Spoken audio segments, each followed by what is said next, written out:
Hi, good afternoon. For this afternoon video po, gagawa ako ng panibagong ice candy. Bakit? Ubos na kasi yung ginawa ko nung nakaraang araw, kaya gagawa ulit ako ng panibago.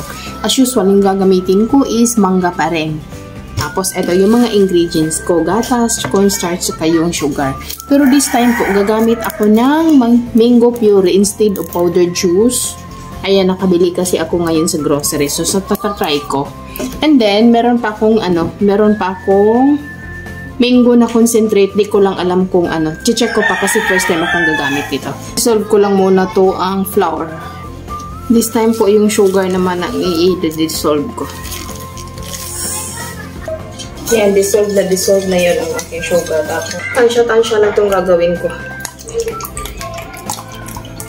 Siguro itong mga 1 liter, mga 3 times ko itong gagamitin. Tignan ko lang. Rin kasi parang labnaw man. Try ko na isang kutsara.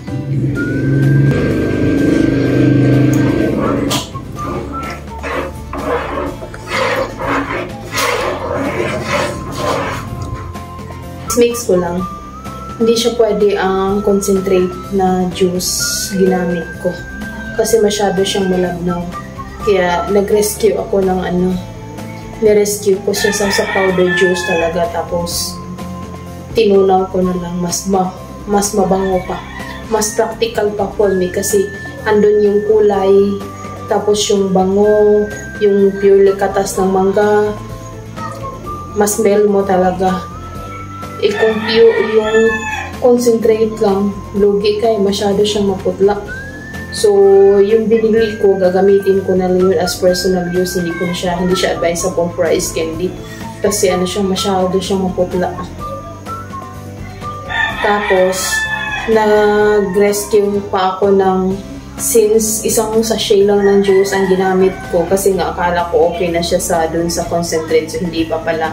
So, nung nirescue ko siya sa powder juice, naging okay naman na siya. Pero syempre, to add up sa kulay, nag-add na lang din ako ng mango extract. Mango extract At the same time, may kasama na yung vanilla. And then, 1 teaspoon na food color. Para ma-achieve ko lang yung mango kulay talaga. Yung lasa, na-achieve ko naman na. Kaso lang, yung kulay lang ang hindi ko na-achieve kanina. Kaya buti na lang na-rescue siya sa powder juice. Imekos-mekos ko lang to. Tapos, medyo nangawit na yung paa ko. Anong ginawa ko? Ay, nagpatong talaga ako sa lababo. Nakadi-4 pa habang minimekos-mekos to. And ayun yun. So, nakadi-4 pa ako kasi nga nakakangalay. Tapos, medyo madami yung ginawa ko ngayon eh. Medyo madami siya.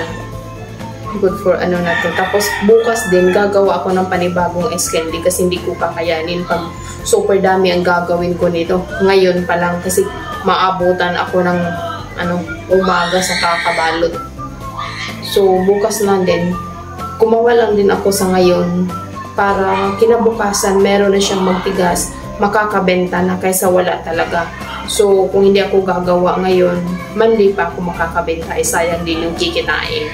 Malaking bagay na din yun. So, nagtiyaga lang din ako sa isang timplahan lang muna sa ngayon ang ginawa ko.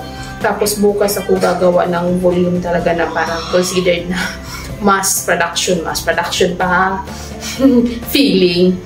Mas marami yung lulutuin ko bukas. Tapos, bukas ang flavor na gagawin ko naman is pineapple.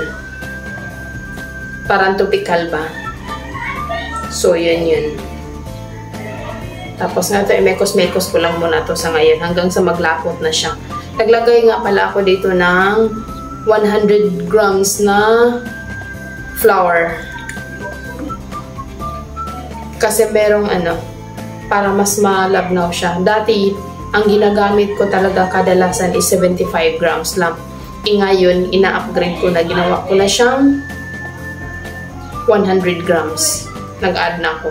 And then, sa isang timplahan, normally, ang lalabas nito is mga 60 to 70 pieces. Tapos, benta ko siya ng 5. O, diba? Kahit pa paano. Not bad din naman nakikita tayo dong Ang kalalabasan lang naman nito is kung yung puhunan ko nito, normally nagre-range siya ng 150. Yun sa capital kung ginagamit ko, yun ang range niya. Tapos, pero hindi pa kasama ang gasol nun ha, kasi iluluto ko to eh. Pag hindi ko kasi lulutuin, masyado siyang ma-aison. Sometimes nga nung medyo mapa-over ako sa sukat, medyo minamangangat-ngat ko. Hindi naman masasabing aison, pero mangangat-ngat ko ang medyo ma-ice-ice talaga. Kaya nag-level up ko sa flour and sugar. Tapos ito, mekos-mekos ko lang to hanggang sa mag-ano na talaga to. Hanggang sa maglapot na talaga to yung flour. Minimix ko, na-add up ko ng mga palata bago ko to sinalang sa kawali. Minimix ko siya lahat-lahat na ng ingredients ko para maka-adjust ako saan ba ang kulang, ano pa ang dapat gawin para, kasi first time kong gumamit ngayon ng concentrate eh. Yun nga lang, hindi maganda ang resulta. Kaya nag-rescue ako sa juice.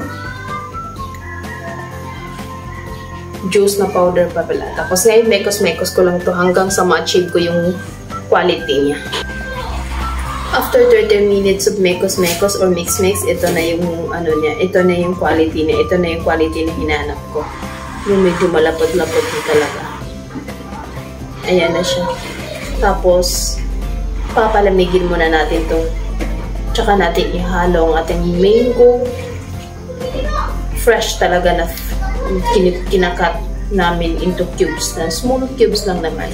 Para pag ngat-ngat nila, andun pa din yung hibla ng mangga. Ayan na, tapos na siya. Tapos na siya kasi medyo matigas na siya ukayin. Medyo matigas na siyang i-mix-mix. Ayan na siya.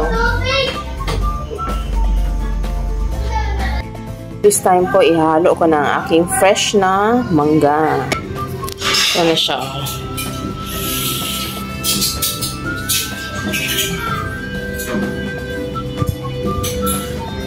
Ito na yung candy na ginawa ko kagabi.